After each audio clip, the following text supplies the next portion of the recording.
Howdy y'all, welcome back to the channel. I gotta confess something. I've had a bit of an obsession lately with steampunk, of all things. I can't stop thinking about it. Like, it's always something I've known about, and it's something that I've engaged in as much as I've engaged in anything, but lately, that being the last couple years or so, I've been getting kind of obsessed with it.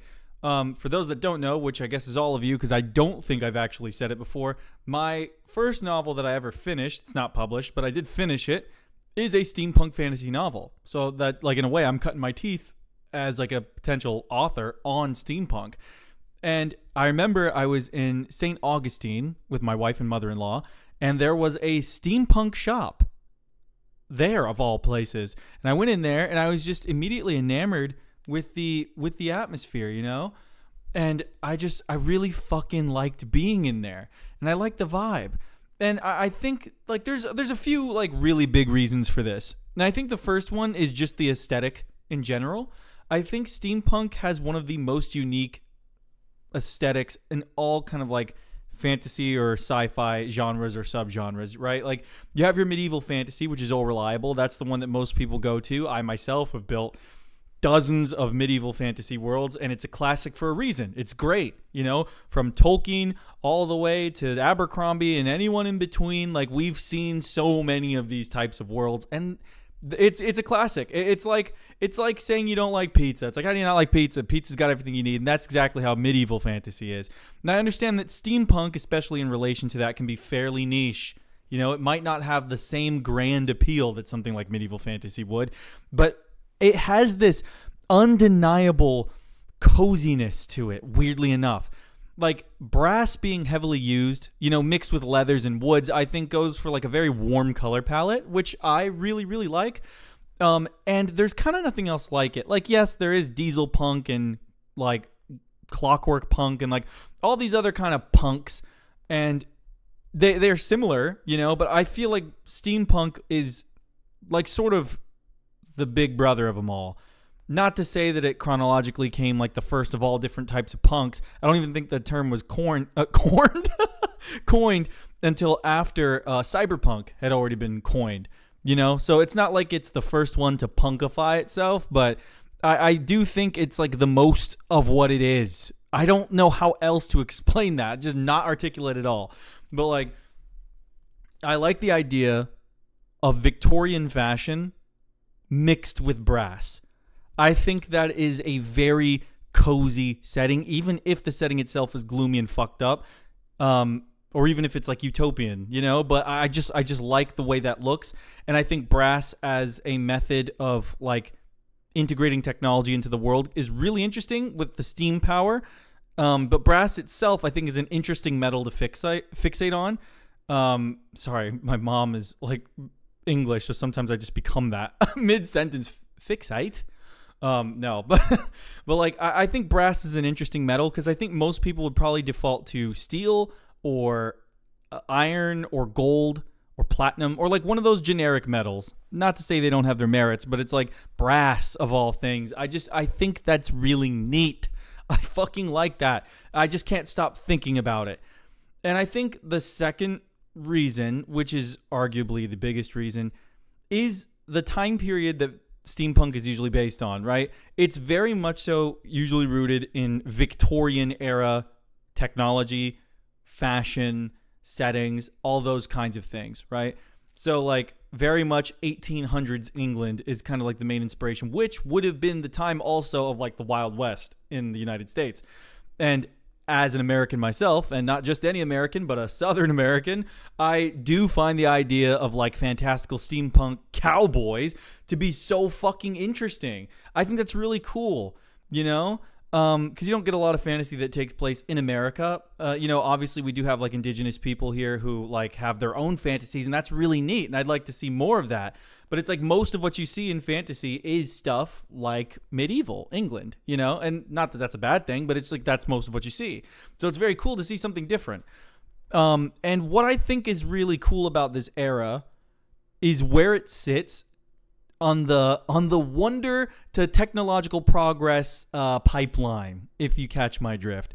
In sci-fi, you can be hundreds or thousands of years into the future And everything is scientifically possible. Faster than light travel, big ass spaceships, plasma weaponry, lasers and shit. Like, there isn't all the time, obviously there can be, like, there isn't all the time a sense of wonder in the sense that we don't know what's going on. Obviously, space is the final frontier, and interstellar travel will always be wondrous, but I'm saying in the way that if you're watching The Lord of the Rings and you never quite know how the magic works, because that's not really the point.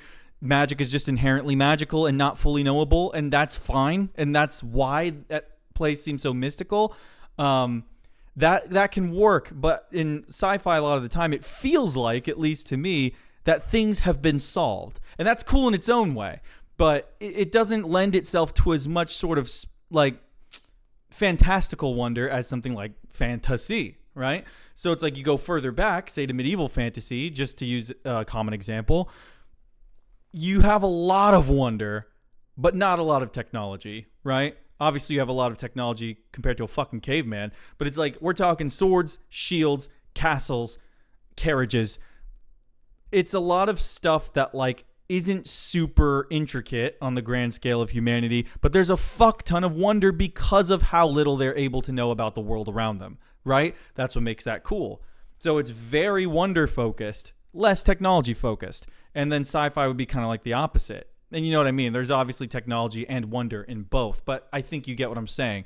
Whereas like in terms of Victorian era steampunk, I think that that's in a cool like area where, or era rather, I think that what's cool about steampunk is that the Victorian era that it's usually based in is a great combination of wonder and technological promise, right?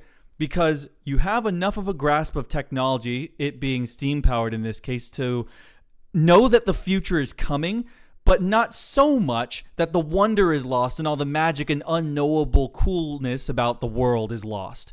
It's a very good middle ground between magical wonder that we can't fully explain and technological progress that promises a better future. I think that's what I really like about steampunk, and it does it in a very cool, uniquely aesthetic way. That's why I love it, I think. And then also another reason why I like it is a reason that I do think is a little underappreciated, even by steampunk standards, is that there is the punk half of the steampunk. It's not just steam power. There's also a punk aspect, which, you know, by nature lends itself to ideals of anarchy and disestablishmentarianism and fighting the man and, you know, like rebellion. And that's really cool. And there is a lot of debate in the steampunk community whether or not that should even be a focus of the genre, which I find very interesting. Because on the one hand, it's in the name. What is steampunk without punk? It's just steam, whatever that means, you know? And there's something lost, perhaps, in not going into a socio-political place with it, right? There is something maybe that's lost, a commentary on how we live our lives, how we should live our lives, the problems with our own society reflected in an otherwise fantastical world. And that's really cool. But also, a lot of people read fantasy or engage with fantasy or speculative fiction in general to escape those kinds of arguments in real life because, and this is a good argument, I believe, that the world is filled with this kind of shit. So it's like, I like being punk for the aesthetic, but I don't want to have to be punk in my media. You know, I get it. Because some people aren't super, like, actively political that way. And maybe they don't want to engage in that with their free time. Or maybe they do it a lot during the day. So when it does come to their fiction, they just want to chill out because they've been punks all day fighting against the establishment. You know, so I think that's really cool. And I think it's valid. And I think, for me, it depends on the story you're trying to tell.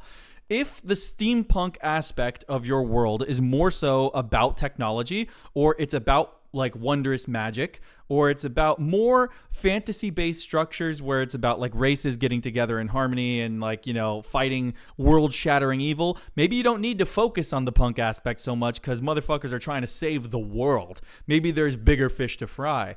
But maybe you're actually more focused on the day-to-day city-based politics of your steampunk world, in which case the punk aspect might be super important. And I think that a lot of people would argue that that's lost a lot in steampunk. And a huge criticism of the genre is that a lot of people think that it's basically just set dressing at this point. I'm not really giving my opinion on the matter, but I'm just saying these are discussions that are being had, right? And I think that you can have steampunk more so lean on its aesthetics and tech and still have a good story. But I also think that you can make it political, like overtly political, and still tell a really good story. There are plenty of really good political stories out there with a very political message in mind. So with all that being said, I think I'm going to spend some more brain time delving into the world of cyberpunk 2, sure, but mainly right now steampunk in the future. I have plenty of medieval fantasy under my belt. I have plenty of incredible star-spanning sci-fi under my belt. Not as an author, but like as an enjoyer, which is what we all are at the end of the day, if you're even watching this.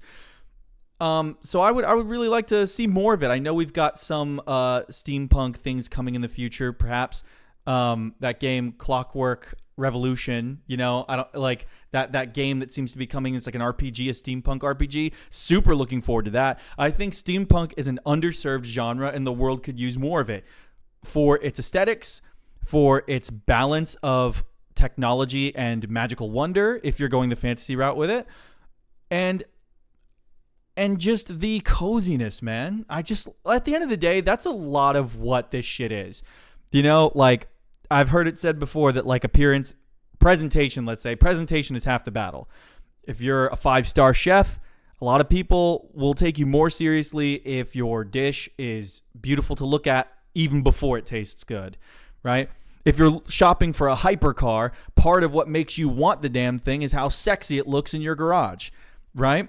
And, if someone's like their band is performing and they got sick matching outfits and cool guitars, that might make you want to pay more attention to them at first. And then, they prove their quality or lack thereof later. And I think that steampunk, for me, it gets me in the door. It gets me interested. I see the Victorian fashion, the sick plague doctor clothes, the fucking Bloodborne-esque, Nosferatu-esque drip coats, bro. They had coats coming out their asses, and they looked fucking awesome. The hats, the goggles, the prosthetic brass fucking limbs, dude.